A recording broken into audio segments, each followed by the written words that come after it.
इस तरह की घटनाओं का सबक भी तो यही है।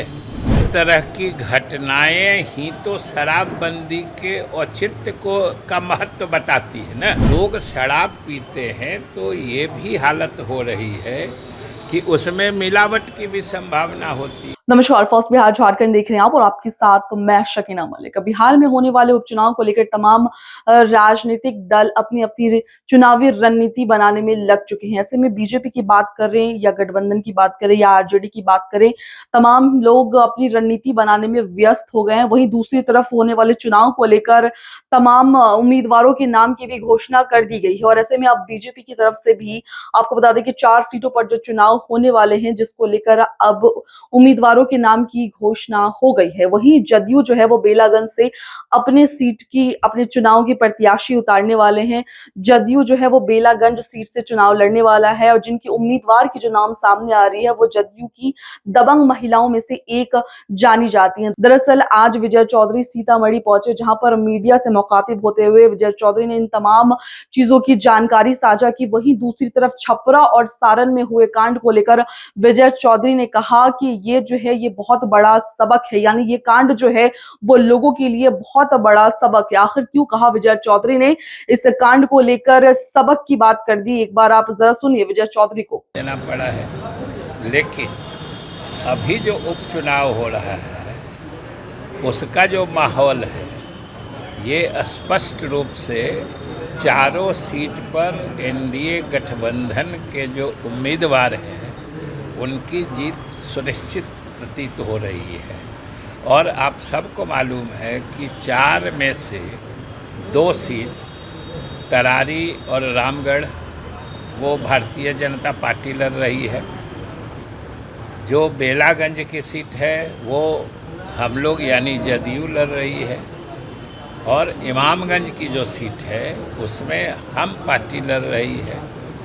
तो ये चारों सीट पर एनडीए के उम्मीदवार भी लगभग तय हो गए हैं और मेरे ख्याल से समय से सभी पार्टी के पदाधिकारी मिलकर उसकी घोषणा कर देंगे। लेकिन अभी जो माहौल है और आम लोगों से जो जानकारियां मिल रही है उससे चारों सीटों पर एनडीए के उम्मीदवार की जीत पक्की। गिरिराज सिंह जो यात्रा निकला है उससे कुछ समाज पर खराब असर भी पड़ सकता है।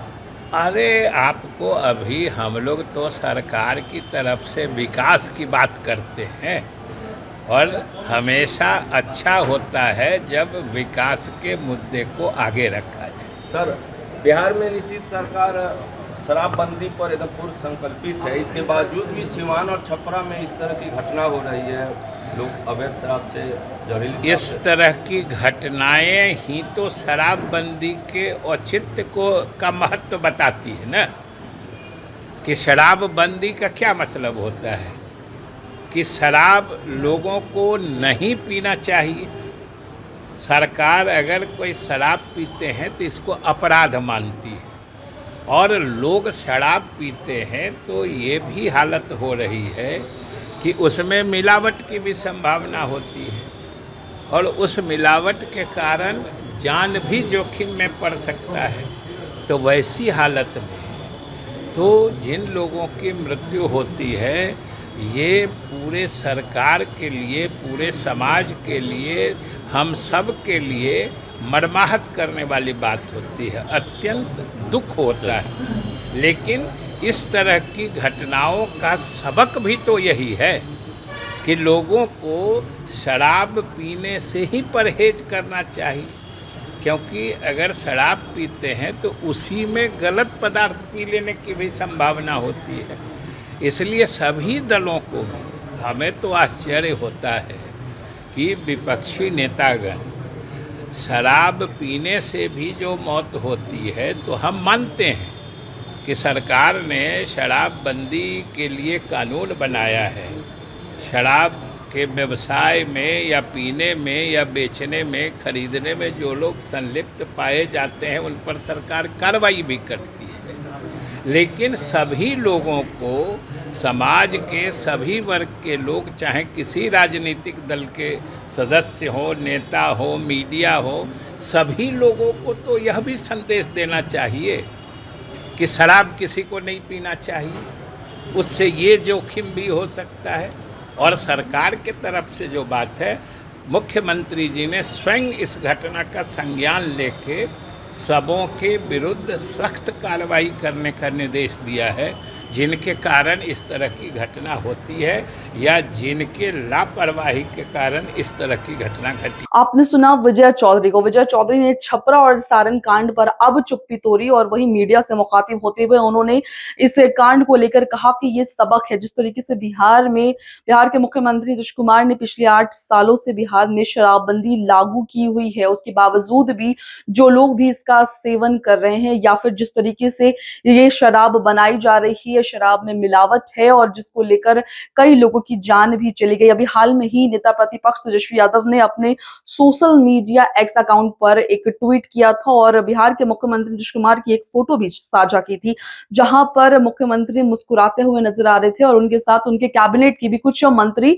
उस तस्वीर में नजर आ रहे थे। और ऐसे में तेजस्वी यादव ने यह भी सवाल किया था कि बिहार में इतनी बड़ी, यानी छपरा और सारण में इतनी बड़ी कांड हो गई और बिहार के मुख्यमंत्री इस तरह से सड़कों पर हंसते हुए यानी थोड़ी भी दुख जाहिर नहीं किया, जिसको लेकर अब जब मीडिया ने विजय चौधरी से सवाल किया तो उन्होंने कहा कि देखिए, ये एक बहुत बड़ा सबक है, हमें इस चीज का दुख भी है कि इतने लोगों की मौत हो गई, हम उस चीज की छानबीन भी करवा रहे हैं जिसकी वजह से ये सारी घटनाएं हुई। लेकिन सबसे बड़ी चीज है कि जब बिहार में शराबबंदी लागू है तो ये पूरी तरीके से सफल होना चाहिए। वहीं दूसरी तरफ गिरिराज सिंह की यात्रा को लेकर जब मीडिया ने विजय चौधरी से सवाल किया तो विजय चौधरी जैसे सवाल से पूरी तरीके से हटकर ही उन्होंने जवाब दिया।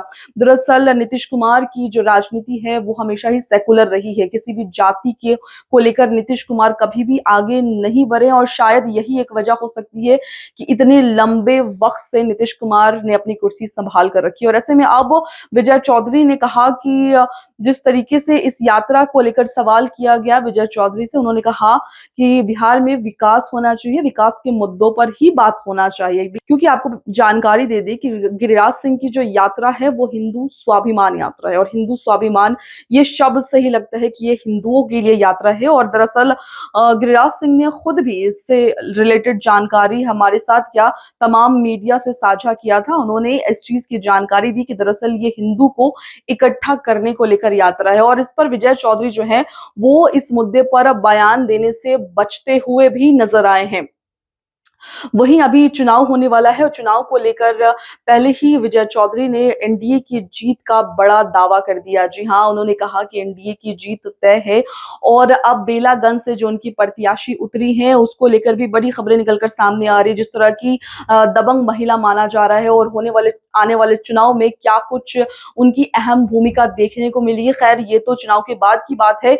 एनडीए की तरफ से भी तमाम 4 सीटों पर लड़ने वाले उम्मीदवारों के नाम की घोषणाएं हो गई हैं। फिलहाल इस खबर में इतना ही। आपको क्या लगता है, आप अपनी राय हमारे साथ जरूर साझा करें। तब तक के लिए दें मुझे इजाजत। धन्यवाद।